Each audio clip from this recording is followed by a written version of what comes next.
Bo día, amigos de Más que Interesante. Imaxinade unha mañá de decembro do ano 1617. A brétema cobre a ría de Vigo como un manto de segredos. Os homes saíron ao mar xa ao amencer, cos seus barcos de madeira cargados de redes para a xouba, a cabala, xurelos ou calquera dos peixes da rica ría. As mulleres, nas casas de pedra e xisto, preparan o salgado do peixe fresco, mentres os nenos xogan entre as hórreos ao pé do monte. É unha vida dura, pero propia da nosa terra, a Galiza rural do século XVII, onde o mar é pai e madrastra á vez.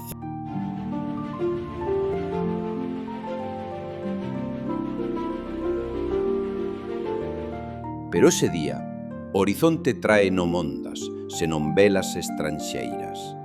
11 galeras otomanas, cargadas de corsarios berberiscos, fondean nas illas Cíes. É o comezo dunha das incursións máis temidas da nosa historia, o saqueo de Cangas e o nacemento do mito de María Soliña, a meiga que nunca foi. Hoxe, mergullámonos nesa historia, revivindo non só os feitos, senón tamén como vivían aqueles nosos devanceiros. Preparádevos para unha viaxe ao pasado. E non vos perdas o final, onde desentrañamos a verdade detrás da lenda. Para entender o que pasou en 1617, temos que viaxar á Galiza do Barroco, unha terra de contrastes. A maioría da xente, como en Cangas, vivía en comunidades pesqueiras pequenas, agrupadas ao abeiro das rías. Non eran cidades como Santiago ou A Coruña, senón vilas de pedra gris, con rúas empedradas que baixaban á auga. As casas, humildes, un chan de terra batida, paredes de xisto e tellados de xisto ou colmo. Dentro, un lar de lume central para cociñar o caldo de millo ou o peixe ao caldeiro, e camas de palla para toda a familia. Os homes, como Pedro Barba, marido de María Soliña, dedicábanse á pesca. Saíndo antes do sol en barcos de 10 a 15 metros, con velas de liño e remos de carballo, capturaban xouba, sardiñas e cábala. As mulleres, elas eran o corazón da economía. Limpaban o peixe, salgábano en barricas e vendíanno nos mercados de Pontevedra ou ata en Portugal. Algunhas, como María, eran donas de terreos, dereitos de presentación en Aldán e Moaña, o que as facía respectadas, pero tamén envidiadas. Os nenos axudaban desde pequenos, collendo mariscos nas rochas ou coidando as poucas vacas e porcos nas leiras de centeo e viñedo. A vida era dura. Sen electricidade, sen médicos, só o curandeiro da aldea, con ervas e rezas. As pragas, as tormentas e os impostos ao rei Felipe III marcaban o ritmo. Mais había comunidade. As cofradías de pescadores organizaban as saídas ao mar, e as romarías, como a de San Xoán. E sempre o medo aos turcos, os corsarios do Imperio Otomano, aliados cos berberiscos do norte de África, que arrasaban as costas europeas en busca de escravos e botín. En Galiza, entre 1590 e 1630, houbo máis de 20 incursións. Era unha guerra santa e económica. Os otomanos, en loita coa España dos Austrias, usaban estes raids para debilitar o inimigo. O 4 de decembro de 1617, os vigueses avistan as velas. 11 navíos, longos e rápidos, con proas afiadas e 40 canóns por barco. fondean nas cíes, illas deshabitadas que serven de base. Os corsarios, liderados polo almirante turco Sidi Ali, baixan a illa para reparar e vigiar. A xente de Cangas, uns 500 habitantes, sente o pavor. «Turcos! Turcos na ría!», gritan os vigías dende o faro improvisado. Pasan 5 días de tensión. Os homes arman o que poden, paus, fouces, algúns arcabuces vellos. As mulleres esconden o gando nas fragas e preparan fuxidas cara ao monte. A vida cotiá, esa pesca matinal, o salgamento do peixe, detense. En vez de redes, collen fillos ao colo. O 9 de decembro, á primeira hora, o inferno desata. Os canóns retumban contra Cangas. As bolas de ferro derruban as primeiras casas, de madeira e palla, que arden como tea.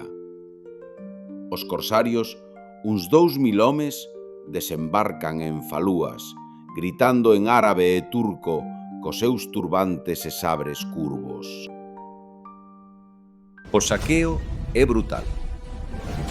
Entran na vila, matan aos que resisten, uns 20 veciños caen no primeiro envite e capturan a centos.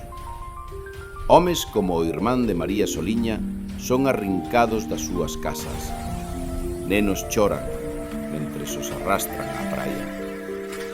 As mulleres, testemuñas do horror, ven como rouban o ouro das igrexas, as barricas de viño e o peixe salgado. Cangas arde, case toda a vila en cinzas. Só quedan as igrexas de pedra e algunhas casas fortes. Uns 300 a 400 cativos son levados aos barcos. Homes para remar nas galeras, mulleres e nenos para vender nos mercados de Argel ou Constantinopla. A ría, que era vida, convértese en tumba. Imaginade o caos, o cheiro a pólvora mesturado co sal do mar, os berros en galego contra os improperios berberiscos. Esa comunidade, unida pola pesca, agora está rota, dispersa polas fragas ou encadeada nas proas inimigas. Cangas, a perla do Morrazo, queda en ruínas. A xente que escapa refúxiase en Vigo ou nas montañas, contando historias de horrores. Leváronnos os fillos como se fosen peixe fresco. Pero dunha desas historias xorde o mito, o de María Soliña, a muller que desafiou os invasores.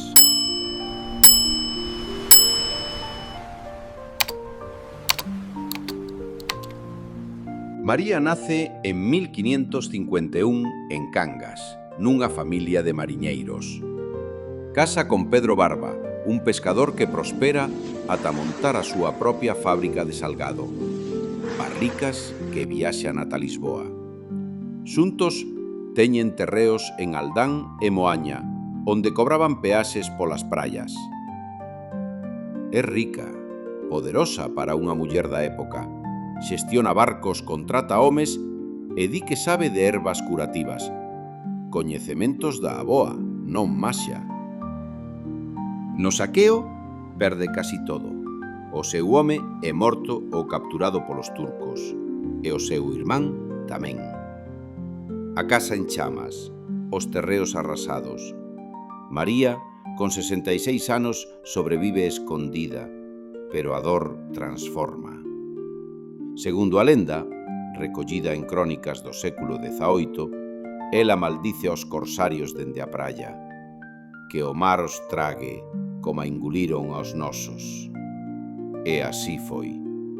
As galeras, cargadas de botín, sofren unha tormenta na volta e moitos cativos escapan.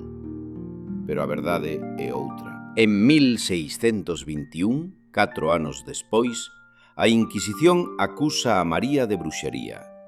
Non por maxia, senón por vinganza. Veciños envidiosos, tal vez por disputas de terreos, din que invocou demos contra os turcos. Presa en Santiago, torturan a Potro, auga, tenazas quentes. Con 70 anos, confesa o que queren ouvir. Pero o xuízo é un roubo, queren os seus bens. Liberan a enferma, e morre soa, esquecida. O mito nace despois, fan dela a meiga de Cangas, protectora da ría, con estatuas e romarías hoxe. A incursión otomana non só deixou cinzas en Cangas, senón unha lección. Como unha comunidade pesqueira unida polo mar, resistiu o terror. Hoxe, Cangas celebra iso con roteiros e teatro, como o do 28 de setembro de 2025, revivindo o pasado para non esquecelo. E María Soliña? Non era meiga, era vítima. Unha muller forte nun mundo de homes e reis.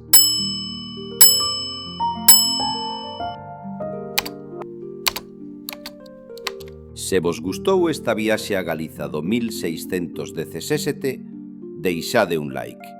Comentade a vosa historia familiar de piratas e suscríptevos para máis contos de Masca Interesante.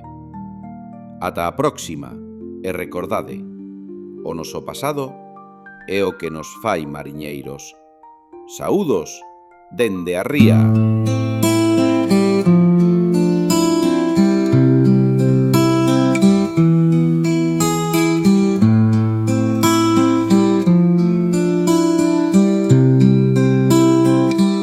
Nos areales de Cangas vai unha sombra a chorar. As ondas levan segredo que ninguén quere escoitar. María alzas manso cedo cun pranto de pedra e sal, queimaronlle a alma inteira baixo un tribunal brutal. As meigas non levan nome máis, a dor sabe cantar,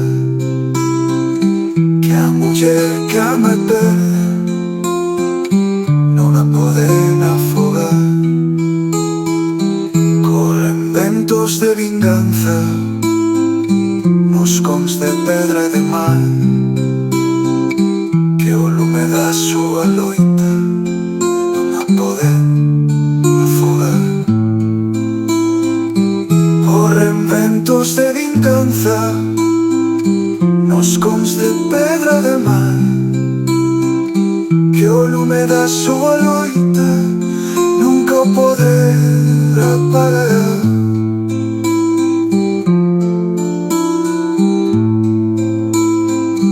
Nos areales de Cangas a súa voz volvese mal, e os que pensaban